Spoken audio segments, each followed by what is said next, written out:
MegaETH peut devenir le layer 2 le plus important de tout l'écosystème Ethereum avec ses plus de 50 millions de dollars levés. Comment MegaETH fonctionne et quel écosystème est en train de se créer, on va voir tout ça ensemble. Moi c'est ZeroXSegri et sur Coin Academy vous trouverez chaque semaine des ressources pour vous aider à mieux comprendre le marché crypto et ses enjeux, donc si vous voulez tout comprendre et ne rien rater, likez et abonnez-vous à la chaîne pour soutenir le média.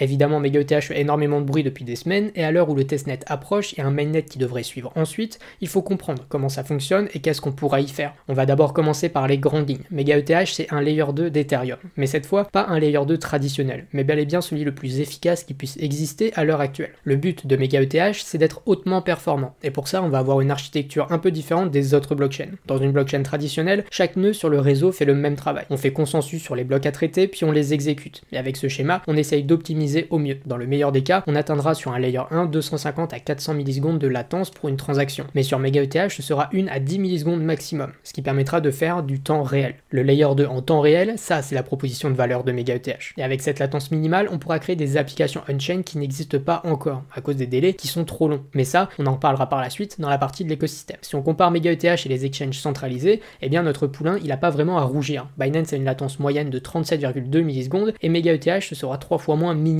Et avec une latence aussi faible, on pourra donc créer des stratégies de trading plus efficaces pour capter chaque centime d'opportunité possible. Et quand on compare les layers 2 entre eux, alors là c'est une victoire implacable de MegaETH. Aujourd'hui dans les layers 2 les plus efficaces, on trouverait des choses comme l'OP PNB Chain, que personne ne connaît je sais, qui bon ne tient que 650 swaps par seconde et 3700 transferts maximum. Mais MegaETH, ce sont plus de 100 000 transactions par seconde en temps réel qui seront possibles. Il faudra voir la réalité sur le mainnet, mais dans la théorie, on devrait quand même être très proche. Pour comprendre comment c'est possible, il faut comprendre l'architecture de MegaETH. Et pour ça, on trouve 3 composants sur la chaîne. Le premier, c'est un séquenceur hyper centralisé et hyper performant. Son but, c'est d'exécuter et d'ordonner toutes les transactions sur la chaîne. La configuration est très lourde, tout optimisé pour traiter la totalité des transactions avec un minimum de délai. Mais là, vous vous dites donc que si c'est centralisé, c'est très mauvais. Sauf que non, grâce à plusieurs autres nodes sur la chaîne. On va trouver les prouveurs, qui vont valider les blocs que le séquenceur centralisé va faire. Chaque prouveur va vérifier que le séquenceur ait bien fait son travail. Et c'est à partir de là qu'on trouve de la décentralisation. On ne décentralise pas l'exécution, mais on décentralise la vérification. Et après ça, on aura une partie des nodes, full nodes, qui devront mettre à jour de manière régulière l'état de la blockchain. Ces nodes-là ne font ni l'exécution ni les preuves, mais servent juste de registre. Donc voilà ce que vous devez retenir pour MegaETH. Le layer 2 est construit de manière optimisée pour que chaque node fasse un seul type de tâche le plus rapidement possible. Et pour décentraliser, on va avoir deux aspects. Le réseau de prouveurs qui sont issus de EigenLayer et EigenDA pour le stockage des données. EigenDA étant le seul fournisseur capable de stocker autant de données par seconde dont MegaETH aura besoin. Donc certes, on va avoir un petit côté centralisé sur le séquenceur, mais grâce à la sécurité économique de EigenLayer et le réseau de prouveurs sur MegaETH, on aura donc une sécurité et une décentralisation très bonne, au maximum de ce qu'on peut faire sans perdre en scalabilité. Bon, et d'ailleurs, petit fait intéressant que vous ne connaissez sûrement pas et que j'ai appris récemment également. MegaETH va supprimer les limites pour l'exécution des transactions. Vous connaissez déjà certainement le fait que les transactions soient faites de manière parallélisée comme sur Aptos, Sui ou Monad. Cependant, il faut que je vous apprenne un petit truc nouveau. Sur une blockchain traditionnelle, la puissance maximale par seconde dépend de ce qu'on appelle le gaz par seconde. Basiquement, ça correspond à la limite de puissance qu'on peut demander par bloc, ce qui bride le nombre de transactions et leur complexité. Mais sur MegaETH, on va supprimer cette limite. Pour faire simple, je vous passe les détails, mais l'idée c'est de dire que quand on voudra faire des transactions qui demandent des tonnes de puissance, on va séparer la puissance demandée à plusieurs nodes, qui mettront en commun leur travail ensuite. Et grâce à ce petit mécanisme simple, ça veut dire que théoriquement, on a supprimé toutes les limites physiques sur le réseau, et qu'on obtient une scalabilité infinie, qui permettra d'avoir des usages nouveaux. On pourrait imaginer faire tourner des modèles de langage directement on-chain ou dans les smart contracts, faire des calculs et des générations en temps réel, en bref, faire des contrats intelligents bien plus complexes que ce qui existe aujourd'hui. Donc MegaETH n'a jamais eu la volonté de faire un layer 1, et a choisi de faire un layer 2 justement,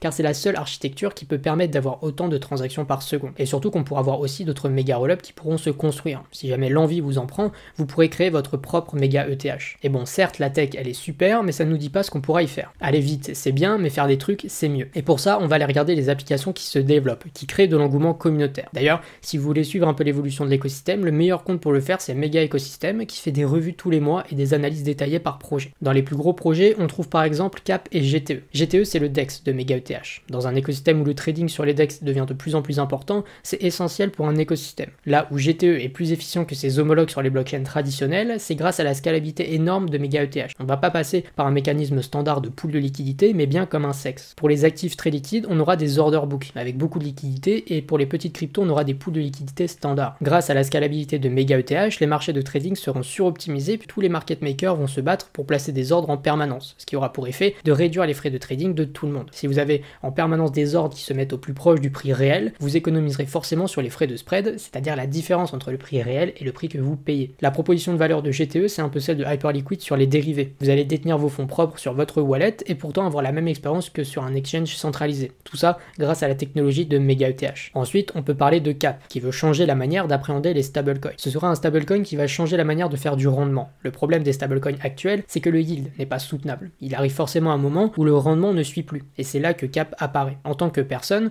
vous allez pouvoir minter du CUSD qui sont backés 1 pour 1 avec l'USDT et l'USDC que vous déposerez. Ensuite, on va trouver des opérateurs, des personnes qui seront whitelistées par le protocole CAP et qui seront des entreprises capables de faire du rendement à large échelle. Ces institutions whitelistées pourront donc prendre les USDC dans la pool pour faire leur stratégie de leur côté et le rendement sera ensuite distribué aux holders du stablecoin. Et là, vous allez me dire que c'est très risqué. Les institutions peuvent prendre l'argent et le perdre, c'est risqué. Eh bien non, car il existe le dernier acteur, les risk-takers, qui vont bloquer de l'Ether en fournissant du capital qui garantira que les opérateurs qui utilisent l'argent ne fassent pas n'importe quoi. Donc pour synthétiser, CAP, ce sera un protocole où les holders du stablecoin gagneront du rendement en permanence grâce à tous les opérateurs qui iront chercher du rendement, sans avoir à changer de protocole. Les opérateurs, donc les institutions et protocoles divers, ajouteront du capital à leur projet et prendront davantage d'argent sur l'argent qu'ils génèrent. Et les risk-takers, eux, vont déléguer leurs ETH aux opérateurs et donc fournir la sécurité. Les opérateurs paieront les risk-takers qui prennent le risque de soutenir l'opérateur et de garantir le capital des holders du stablecoin. Pour les risques, il y en a évidemment plusieurs. On a une exposition évidemment au protocole Eigenlayer et sa sécurité, on a évidemment le risque de smart contract sur le protocole, mais comme tous les protocoles DeFi.